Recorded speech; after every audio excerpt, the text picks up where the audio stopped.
Right, okay. So we're now 42 people. I hope you can hear me okay. So, are you okay? Can you hear me? So the double traveling, yes, here. Yes, Smile. Well, I don't know. We don't know. Nobody knows. We can still dream about September, see what we can do. Maybe a little bit earlier, maybe June. I don't know. It's gonna be difficult for now. Let's see. Now, okay. Well, let's see if we can get started. Um, I just wanted a comment to see if you hear me. Terry, you gave me a thumbs up. Do you hear me? Yeah. Yes, can hear you, Diana. Thank you, Kay. Excellent. Okay, well, let's get started then. Thank you. We're now 44 people. That's a good start of the year. It's great. I'm glad that the Camino uh, has so much interest. So that's super. Let's get started. So I'm sharing my screen. So I prepared for you all presentation, all you need to know about the Camino de Santiago and ideas about the top 5 Caminos. There is, maybe 16, 17 ways that are properly marked on the Camino, but they are not all popular, or they are not all varied. I think the top 5 is as for as some route for everybody. So you make up your mind. Actually, I've inserted one in Italy as well, just to give an idea. So for some people, if you prefer to go to Italy, or if you've done already the Camino, you want something different, we've included also a Camino that goes to Rome as well in the mix. So I am Roland. I'm the director of CaminoWays. I've started the business in 2011, and we've done very well all these years actually. And even during the COVID, we managed to keep a little team of RDs of the Camino, multilingual team of people that love traveling. And we're all a little bit, under duress at the moment because, well, like we have to keep at home. So, what keep us motivating is really the spirit of travel, the spirit of the Camino. And how do we keep busy at the moment? Well, we still have bookings every day coming from clients that want to go, like in April, May. Most likely will happen September, October, and 2022 really. So how do we keep ourselves busy? Well, we got 1 or 2 person working on product, 1 or 2, to make sure the product are keeping updated. We have a person talking to hotels and seeing what do they do, trying to put the protocol for safety in place. We got 2 person working in bookings and managing booking for the clients, rescheduling. So we have a policy of postponement. So everybody that could not go last year, we postpone them in 2021 or in 2022. We are not issuing refunds, but we are ensuring that everybody that wants to travel can travel, and we that's a promise. So we do that, and we issue also a free postponement to everybody that will that book right now. You got a postponement for free for whatever reason. So try to give a little bit of flexibility like that. We are all working remotely, so that's quite good. We got a person in Italy, a person in Spain, myself, I am in Dublin. We got other people in Dublin. Look, we use all to work in the office in Dublin, and few people in Santiago, but we are now spread all over Europe. I think people like to be with their families at the moment, so that's what we do. So we're a tour operator. We do the Camino, nice little hotel, luggage transfer. We select, dinners for you. When I say luggage transfer, is that we move your luggage with you every day from hotel to hotel. So you arrive, you take your bag, you take a shower, you go for a drink, and you go for a sleep. You sleep, and then the next day you continue. We take your bag, blah blah blah. So yeah, we do offer everything you can think on the Camino: walking, cycling. We do guided tour, but we do also private self-guided tour. You want to go with your friend, you go. You don't need to have a guide with you, and that's probably 90% of our business. You give us your date, you go. We also deal with charity and various groups. So yeah. In terms of accommodation, yeah, we just select ourselves accommodation. I had the chance to go before the lockdown last year in just in February, and I came back. They all did the lockdown everywhere in Spain, so that's basically the last time I did the visit of the hotel. And as soon as it reopens, myself and Aurélie will jump on a car and go back and have a look, talk to the people, see how it goes, etc. We also offer a 24/7 assistance to the client. There's a problem, you give us a call. So walking or cycling, it's like, yourself. Are you a walker? Are you a cyclist? It's two different type of thing. If you cycle, you can cover about 40 kilometer on average per day. I think that's safe to say. And walking, it's about 20 kilometers per day. When I say that is, you, for example, wake up at 7, breakfast at 8, and go at 9. Well, if you do 40-kilometer cycling, you're going to finish around 4 o'clock. And if you walk 20K, you're going to finish around 4 o'clock. And that includes lunch break and breaks on the morning, on the afternoon. So roughly your walking is a 9 to 4, and the cycling is also 9 to 4 with breaks. Okay. Now, cycling is not as good as simple as it sounds. If you have to climb a hill, it's easier to climb walking than to climb pushing your bike or pushing your bike on your pedals. So some people just would not do anything without a bike, but some other people are like, bike can be a problem. You got a puncture, you got to fix it yourself. Okay, so just think about that. But the two are equally enjoyable for who you are. So I was saying type of tour: guided, self-guided. So the Camino is primarily a self-guided kind of environment. People from all over the world just, book your hotel and just walk. However, we also offer groups where you have a guide, you follow your guide.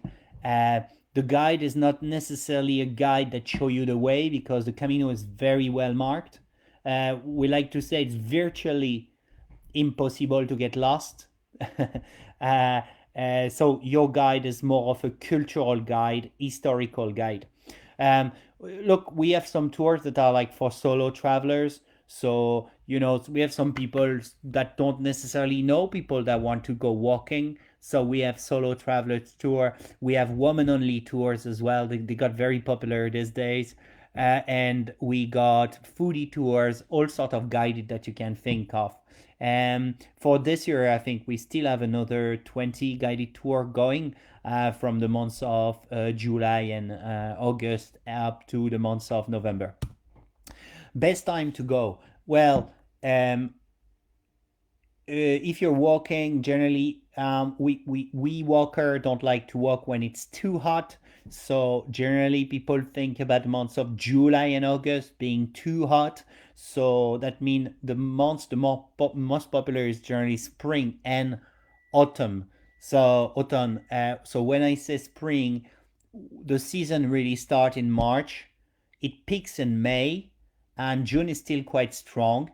July and August is more quiet, and September it's very strong. October is strong as well, and November is quiet. Now, when I say strong, it's not really crowded. There is people, there is a good chat, and this is why the people like to be on the Camino. There's good chat. It's very social. It's quite fun. Now, some Camino are more busy than others. Some people like the most popular, the French way. It's called the Camino Frances as well. The French way is the most popular. And some people just want this one because it's gonna be good crack, good fun. You're gonna meet people. There is coffee shop and bars every 5 kilometers. So 5 kilometers is about an hour walk. So it's good fun. You meet people and from all over the world: Irish, Americans, US, Australian, Korean, Japanese, Indian, French, Italian, whatever. So it's quite multicultural. Now, July and August, if you do just the last week to Santiago de Compostela, it's not so bad. The average is about 25 degrees in Santiago in the height of July and August. 25 degrees Celsius. Sorry, I don't know the Fahrenheit yet, but 25 is absolutely okay. Of course, in July and August, you can have a heat wave and it's not going to be pleasant, but look, it's not that bad towards Santiago de Compostela. Um, Now, just to give you an idea of the pilgrims, you see, there's actually a lot of pilgrim in July and August, and the reason is because the people from Spain and Portugal, they like actually to do something like that in summer. So there's a lot of students, there's a lot of Spanish, and they come and they walk the Camino. So there is a maybe it's a little bit more Spanish during July and August. So if you want to practice your Spanish actually all the time, because all the hotels and restaurants, they all speak Spanish. They have some sort of understanding of English, and you're never gonna get stuck. And if you think about it, if you learn few words like agua, agua means water, and learn few words like hello, goodbye, food, toilet. I think you can get by very easily. And yeah, so also it you're going into the countryside, so people are particularly friendly. I think they have the time. They have the time, and so do you on the Camino, and that's the great thing. The accommodations, well, we classify them in three types. First type is a sort of nice little hotel. They are generally family run on the Camino. You won't find your Ritz Carlton except maybe in the big cities, but you find your hotels family run, 20 rooms. A caricature, but generally that's it. It's about 15, 20 rooms. It's nice. That's the standards. The one on the left, the one that it's written hotel, restaurant, Ramucho. So that's one that is in the mountains, in the Pyrenees. We've been working with Ramucho for like a long time. The man is nice. He's a little grumpy sometime in the morning, but telling you the food is very good. So when I say standard, I say generally 1 to 3 star hotel, 1 star, 2 star, 3 star hotel. Sometimes they don't even have star because it's no point to put a star because those places have characters and they are nice. And sometimes I'm telling the hotel, I say, forget about the star because people are judging you on number of stars, and your hotel is much better than any stars. Uh, Regarding the one in the middle, it's what we call the Casa Rural, what CaminoWays call the country cottages. They're like farm stay accommodation in the countryside. There's generally a maximum of 8 to 10 rooms. And obviously, 8 to 10 rooms, only the owner can provide accommodation and food. So you really get a special experience there. People have a real lifestyle in this place. And on the right, it's a sort of luxury hotel, Castilian type of design called the Parador. So if you know Spain, you will know the Parador. It's very old school, but they really kept the tradition of the luxury Spanish luxury style. You know, if you been to the those luxury Kipinski or the Meurice in France or things like that, you know, they really look like they are the hotel luxury, but with a touch of their own country, you know. Louis the 16 for the Meurice, for example, or the Kipinski is real pure Russian type of old world type thing. So those aren't very expensive type of hotel, the Parador, but if it's a once of a lifetime, it's just worth it. So I was saying 16 routes. There's many caminos. You can see them on the on my screen. Do you have even caminos that are not on this map, starting up from Poland? You know, marked from Poland. But all those routes are probably the most famous that you will find basically. The one on the right going to Rome is the Via Francigena. It's the old route that the Bishop of Canterbury walked in the 9th century. The top route, well, the Camino Frances is our top Camino, the one that is kind of slightly yellow greenish on the map there. Um, there's a big sticker because it's the most popular and the biggest. It starts in Saint Jean in France, and it just after, let's say, 5 hours, 4 5 hours, no, 4 hours, you cross into Spain and you do the other 4 hours in Spain.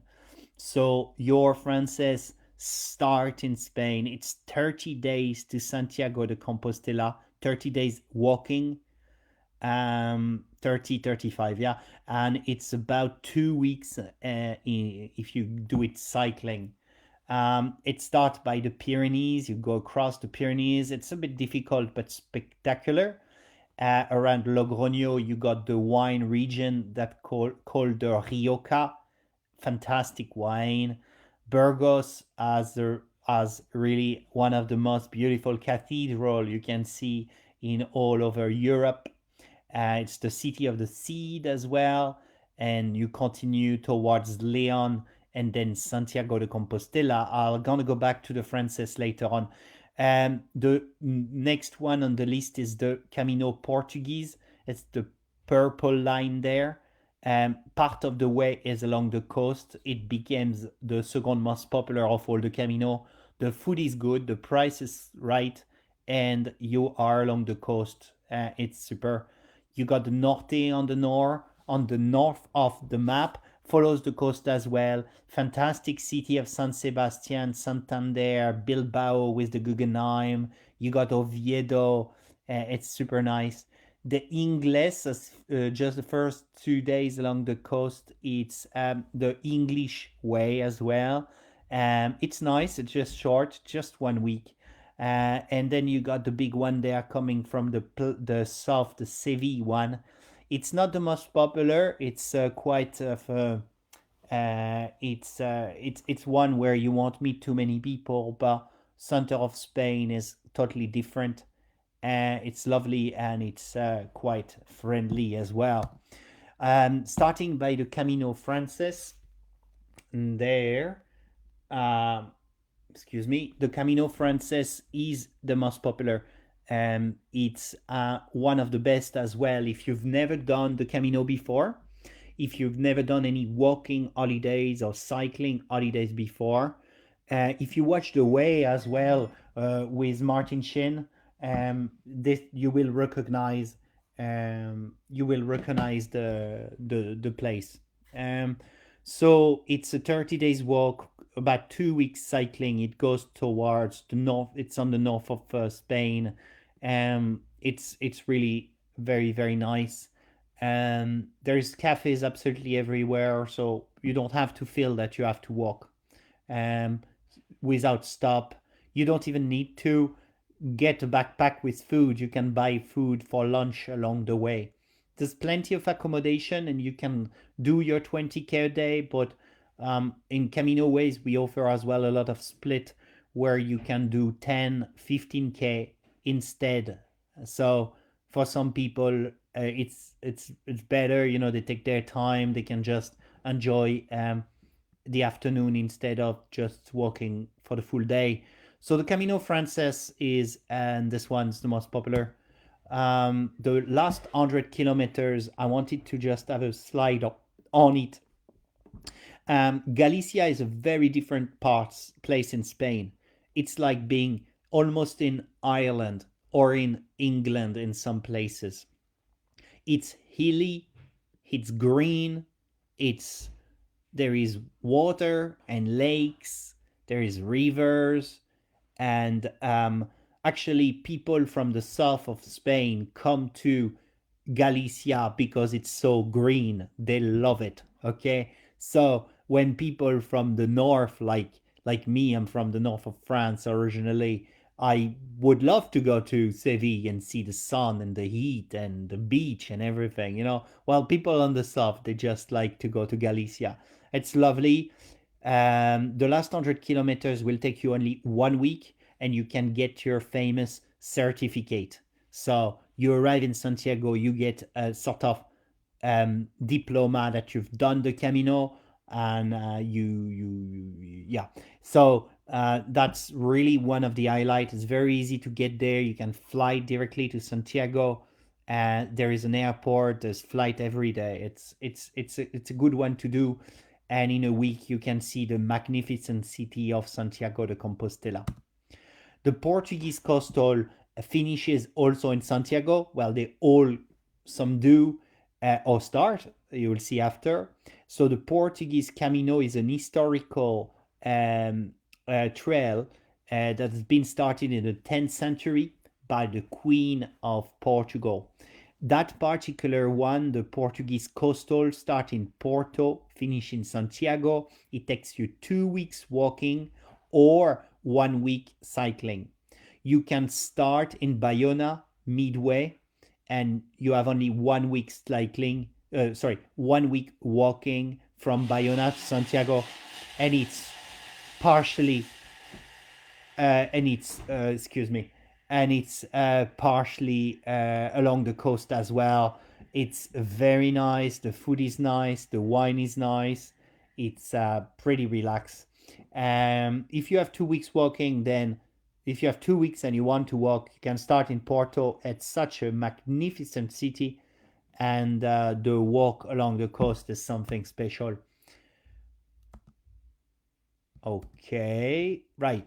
I had one more slide. Now, the Camino FISTERRA and MUXÍA is the only Camino. We call it also the Finisterre, so I don't know why I put two FISTERRA and MUXÍA. It's the Finisterre Camino. It basically starts in Santiago and it finishes in Finisterre. That's the only one that does not finish in Santiago. It actually starts in Santiago. But don't worry, you get also a diploma, a certificate at the end when you arrive in Finisterre. And then you can continue your way to MUXÍA. It's another 2 days walk after Finisterre, and that gives you overall Santiago MUXÍA 7 days. So you can have your full week, and you get another certificate in MUXÍA.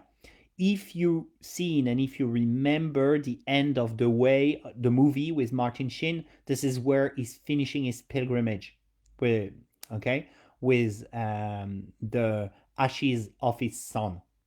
So that's the first 2 days are inland, and then after it's along the coast. And you have like 2 or 3 days along the cliffs of Finisterre. I mean, it goes up and down some cliffs. It's really it's a lovely Camino. There's less people than on the French way. There's less people than on the Camino Portuguese as well. So it's a good alternative.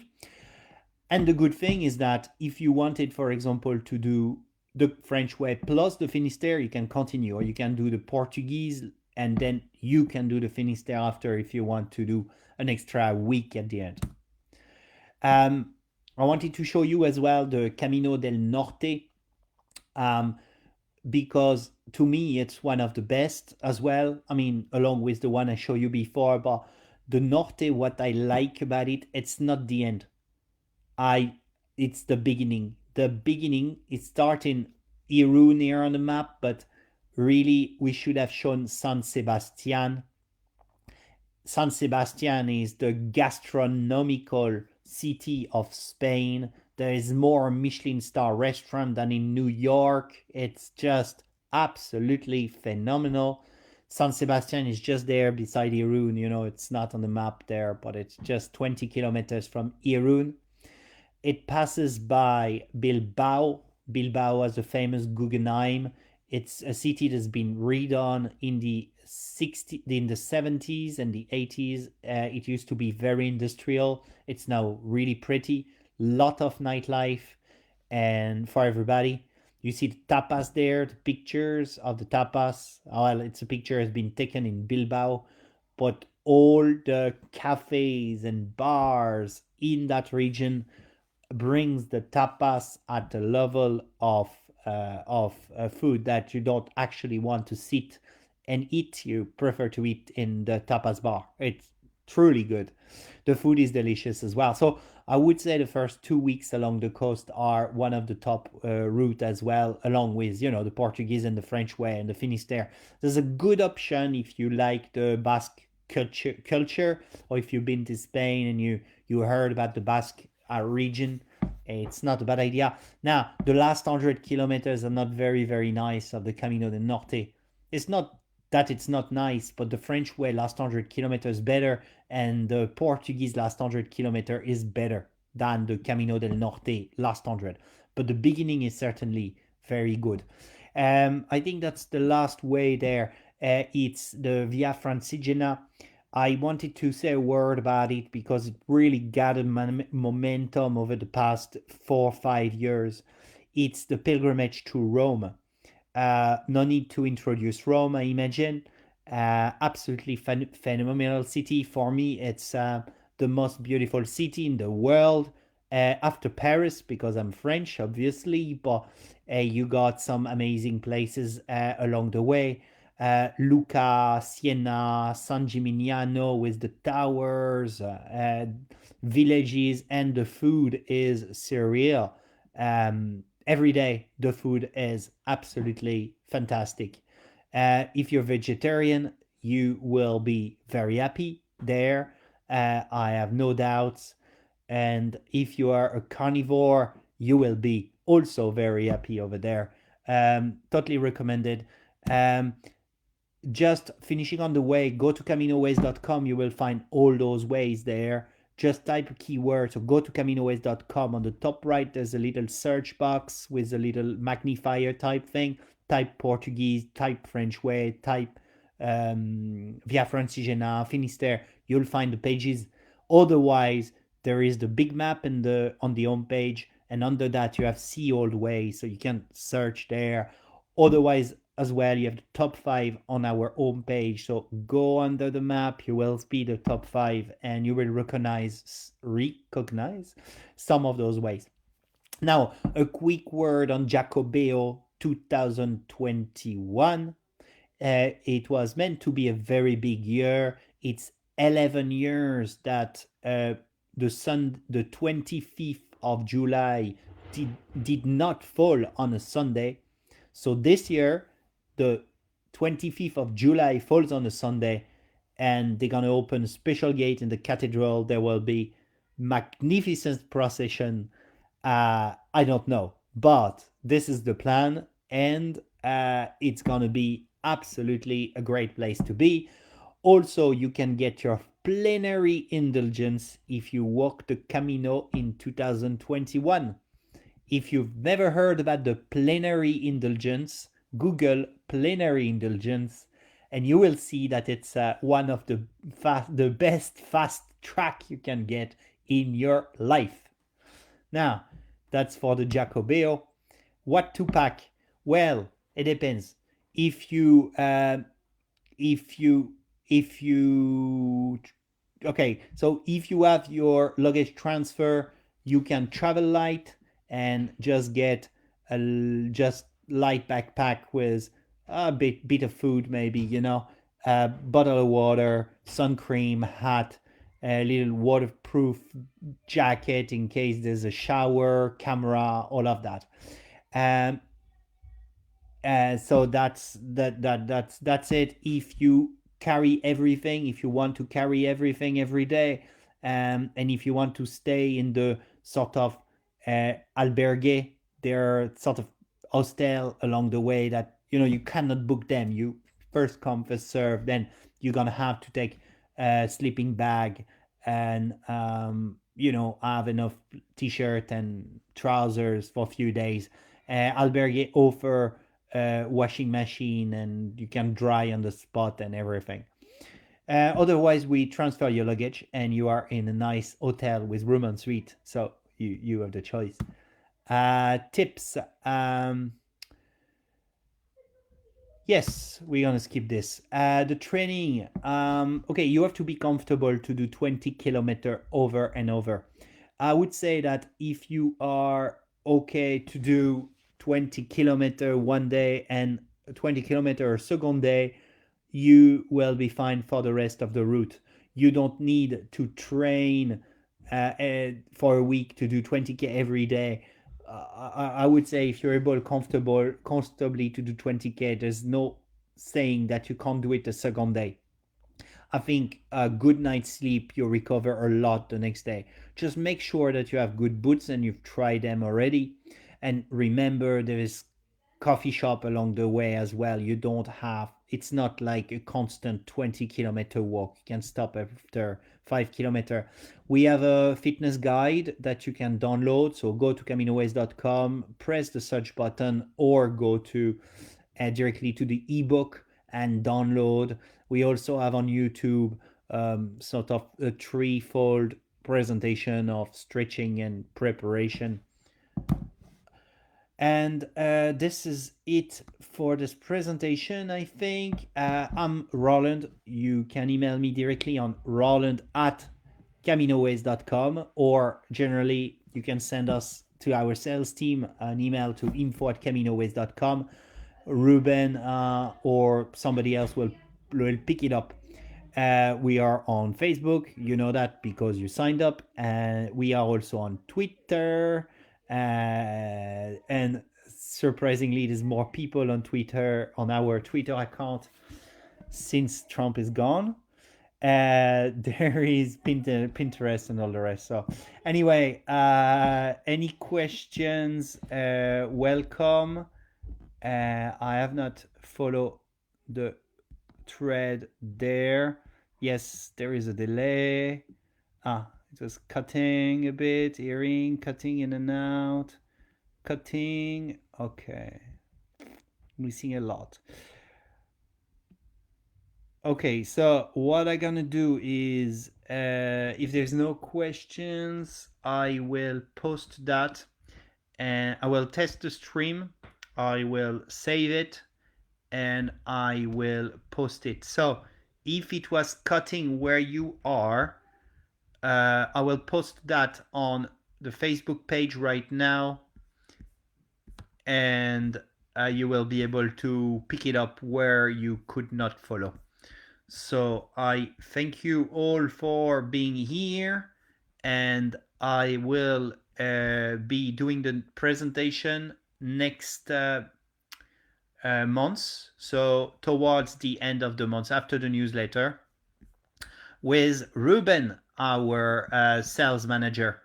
Ruben is from Barcelona. He's an amazing guy, and we're gonna do a different format. We're gonna do a sort of question answer. He knows a lot of things on the Camino, and I'm going to ask him question, and we're gonna see if he can take the challenge. So have a great evening, and thank you all for coming. You can email us info@CaminoWays.com or directly me, Roland@CaminoWays.com. I'll be happy to talk to you. See you. Bye-bye.